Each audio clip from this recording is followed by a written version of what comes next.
Sebelum bukan wakil ketua umum. Ini tidak ada kaitan dengan ketemu struktur partai, ketemu senior saya, Mat Ali, wakil ketua umum, kebetulan beliau di sini. Itu.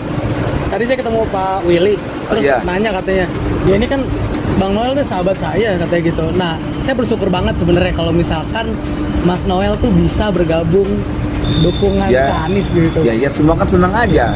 Kita juga dukung Mas Anies kok. Karena Anies salah satu kandidat yang menolak 3 periode. Oke. Dengan apa? Dengan dia hadir menyalonkan dia sebagai presiden. Ya. Nah, kalau orang-orang yang menolak menyapreskan hari ini, berarti dia jelas sekali menolak 3 periode dan perpanjangan masa jabatan dan juga menolak penundaan pemilu. Itu jawaban paling enak lah. Berarti terbuka buat dukung Anies nanti. Kenapa? Berarti terbuka nanti ke depan buat dukung Anies peluangnya. Ini kan bukan soal dukung mendukung. Ini soal saya sebagai temannya Willy dan wakil ketua, bukan soal wakil ketua. Dia tidak pernah memposisikan sebagai struktur partai manggil saya. Dinda datang, udah kita ngobrol yuk, ya, ngobrol gitu, say hello bla bla bla.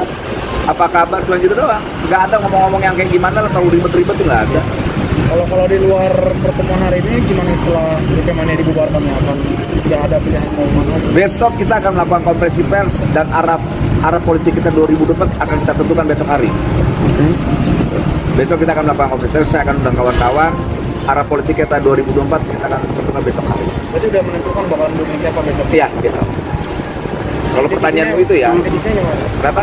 Kriterianya gimana nih yang bakal didukung? Kriteria pertama itu sosok perempuan, kedua latar belakang militer, ketiga mantan rektor. Satu orang juga. Nah itu mah itu saya nggak tahu tuh. Satu orang atau berapa orang? Ya pasti kan satu orang ya kan, nggak mungkin. Ya secara politik kita dukung tiga-tiganya karena tiga-tiganya juga ingin ikut dalam kontestasi demokrasi gitu. Berarti tiga-tiganya punya tanggung jawab moral bagaimana demokrasi ke depan berkualitas kan begitu. Gitu. Nah dalam hal itu kita mendukung tiga-tiganya. Nah dalam mendukung itu kan pasti ada satu pilihan dari antara yang bertiga. Nah itu besok jawabannya. Dukungan itu sudah didiskusikan dengan Pak Jokowi nggak Pak? Yang dalam Pak Jokowi nggak ngurus-ngurusin ginian.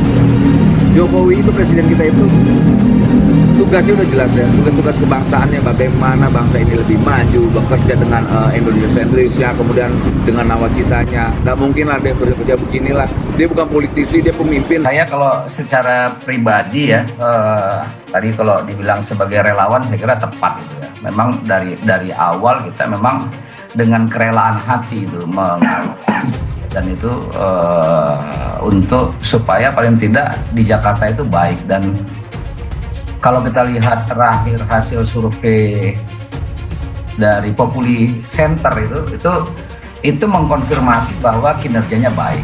Kita sudah punya pengalamannya itu. Kita punya pengalaman bagaimana Ibu Mega itu memberikan dukungan kepada Pak Jokowi di last minute. Cuman memang situasi politiknya pada waktu itu yang mengkerucut itu kan nggak banyak. Ya, oke. Nah, yang mengkerucut itu nama Ibu Mega dan Prabowo. Nah pada akhirnya Prabowo dan Jokowi. Nah sekarang ini kan beda, sekarang ini banyak sekali nih. Dan kalau kita mau lihat, memang terkondisikan, apakah itu dikondisikan atau terkondisikan, ini kan surveinya makin dilebarkan.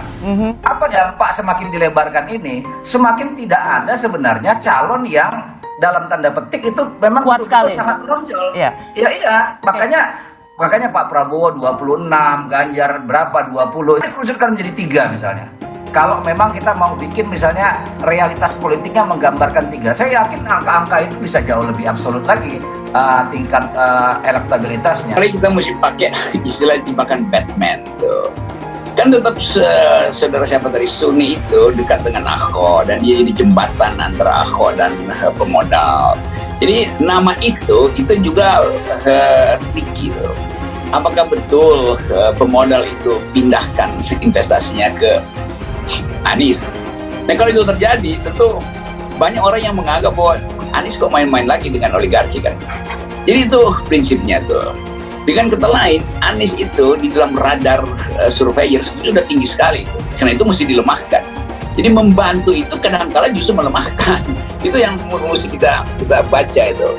Mungkin surveyor semacam Kompas atau CSIS yang rada-rada sinis pada Anies menemukan fakta bahwa udah tinggi sekali itu.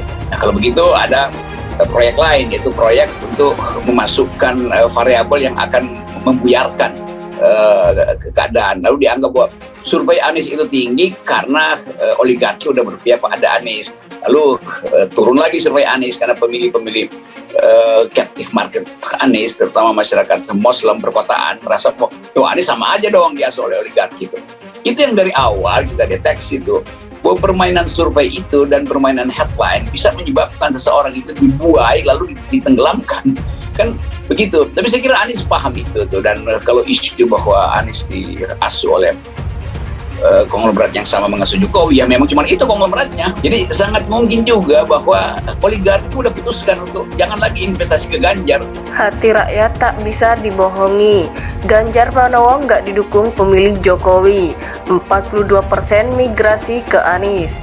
Dikutip dari Warta Ekonomi Jakarta, elit politisi Golkar Andi Sinulinga menyoroti kemana perginya suara pendukung dari Presiden Joko Widodo alias Jokowi di Pilpres 2024.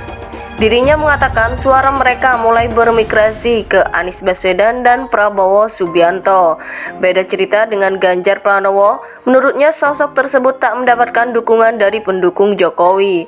Hal tersebut menurutnya karena satu faktor, Jokowi dipilih karena dukungan rakyat, berbeda dengan Ganjar. Kita dulu dukung Jokowi di tengah besarnya arus dukungan rakyat. Ganjar hari ini lebih pada kemauan elit penguasa.